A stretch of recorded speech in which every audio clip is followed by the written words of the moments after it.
Hello! Jack and I have a Disney trip planned. It's about a month away. We really should be wedding planning because the wedding is 2 months away, but we had the trip planned for a while and decided if we needed to cancel it, if the wedding would get in the way of it, we could cancel it. But the more we got into wedding planning, the more we realized that we really need the trip to Disney because wedding planning is stressful.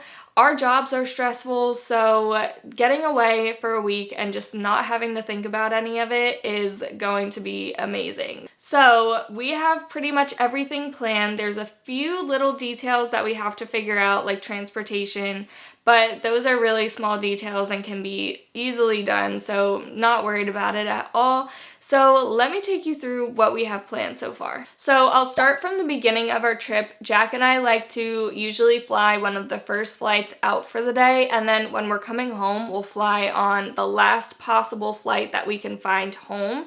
That gives us the most possible time in Disney, and we love doing things that way. So we're flying out at 8:30 in the morning, so we'll be in Orlando by around 11:15. Works out perfectly for us. It's not super early in the morning because usually we would just try to, when we come in, we'll go to Disney Springs. And if you're not familiar, Disney Springs is like basically a big outdoor shopping mall. So we usually go there and we'll hang out, we'll go shopping. There's a bunch of restaurants in the area, so there's plenty to do there, keep you busy for like half of the day, at least until your hotel room is ready. Things are really different now without Magical Express, and if you're not familiar with what that is, it was an added transportation feature that came with booking a Disney resort. So there were buses that would take you to your Disney resort. They would even get your luggage for you. So in the days of Magical Express, we would just get off the plane, go right to the bus. Someone would come and pick up the bags and take them to the resort for you.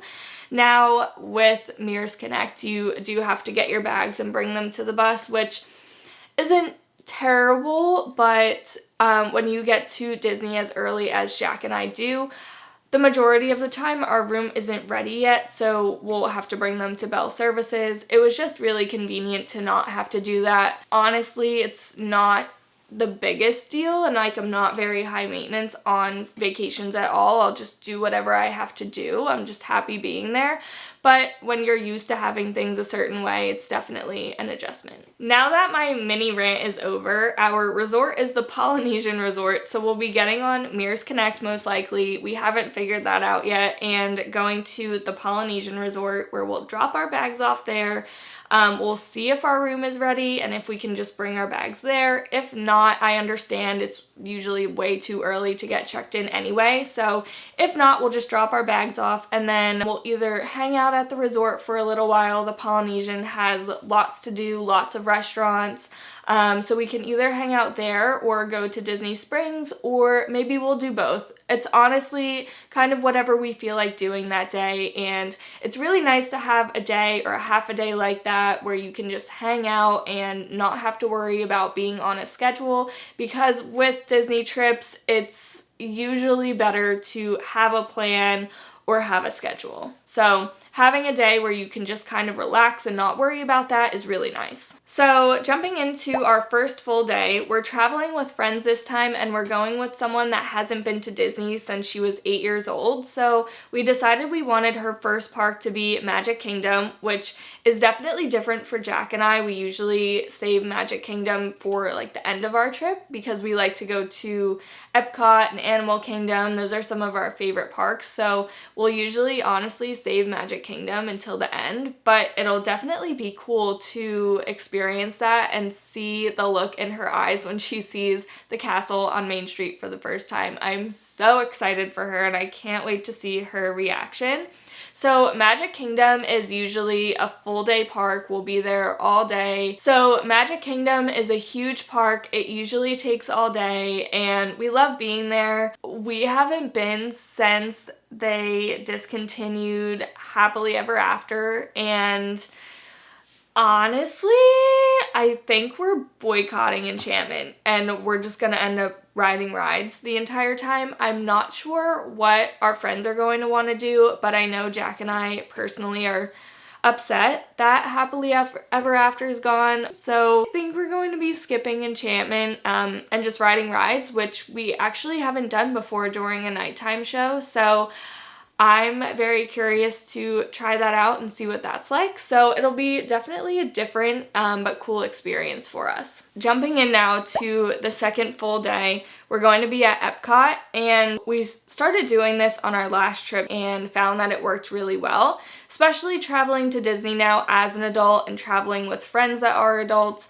It just makes sense that we're going to want to spend more time in Epcot. We split Epcot into 2 days, so we'll do half of the things that we want to do in one day, and then later in the trip we'll go back to Epcot and do everything else. So that way we're not missing anything and we're able to really enjoy ourselves and pace ourselves. Next, for our third full day, we actually have the day off. So we do like to take a day off or two if we can during our trip usually, so that way we can spend a day just hanging out by the pool, maybe sleeping in a little, getting a little extra rest. There's so many things to do on Disney property too. You could go to Disney Springs, you have your resort pool. There's also mini golf, there's regular golf too. There's just so many things on property that a lot of people don't know about that you can do on days off.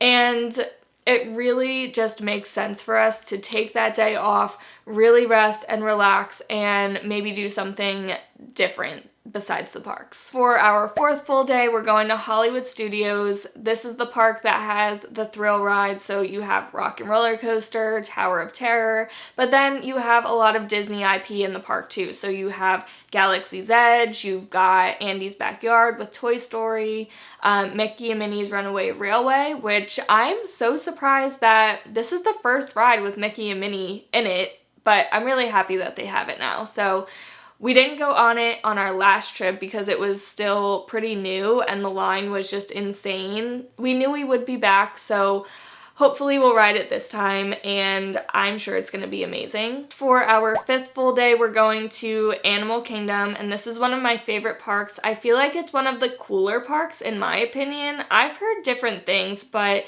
in my opinion, it has the most shade. I really love the different animals that you see around the parks on the safari, how they get free roam of that safari area, and you see the trucks stopping all the time for the animals crossing the road, and just really seeing them comfortable and being able to like socialize normally how they would in the wild. I think that's really cool. There's also some really cool rides here like Flight of Passage. I'm a big fan of Dinosaur personally. I know some people hate it and some people love it. I'm personally a Dinosaur fan. I think it's a great ride.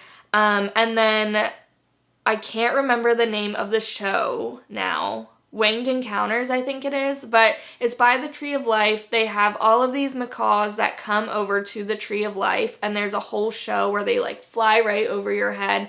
It's so cool, and the birds are so pretty. It's amazing. Unless you have a fear of birds, you have to check this show out. It's so cool.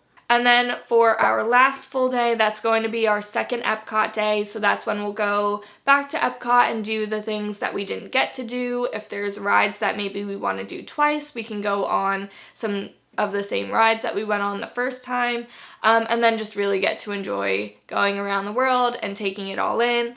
It's Flower and Garden right now at Epcot, so I'm really excited to see all of the topiaries and all of the things that they do for that festival. So it should be fun and really nice to be able to take our time and take it all in. And then for our last day, the day that we're leaving, Jack and I actually managed to find a really late flight out. So we don't have to leave for the airport, I think, until 6 or 7 probably.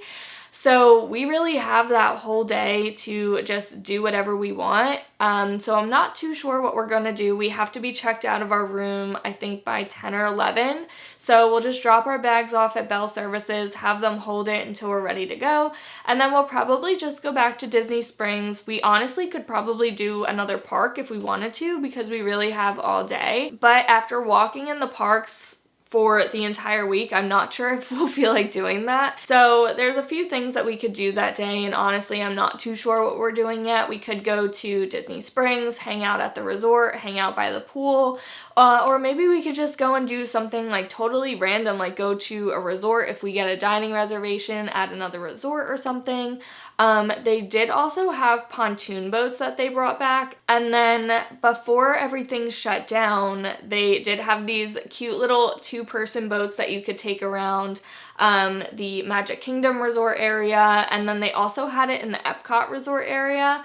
But I'm not sure if they've brought those back yet. They do have the pontoon boats back. So we may end up renting one of those and just kind of relaxing and hanging out. There's so many things that you could do in Disney that not many people think about or even realize. So yeah, we'll have to figure that out. We'll maybe try to do something a little bit different because we have that whole day. Then after we do whatever we plan to do, our flight leaves around 10. I'm not sure of the exact time, but I know it's around 10. And then we're not going to get back home until probably around midnight, which is what we normally do anyway. I also forgot to mention, because we are traveling with friends, our friend actually made some dining reservations for us. So the day that we're going to Hollywood Studios, we're going to Sci-Fi Dine-In Theater for lunch. It's such a cool atmosphere from what I've seen in videos, but I've never been there yet. So basically, your table is like a car and they're playing old sci-fi movies up on a big screen. So never been there before, never tried it out, but definitely excited because it sounds like a really cool experience. On the first day that we get there, we have dinner planned at Enzo's Hideaway. So I just saw a couple of videos on this restaurant recently, and I'm a big fan of Italian food, so I have a feeling I'm really going to like it. Never been there before. Honestly, it's like a speakeasy type of place, so like you're kind of not supposed to know that it's there.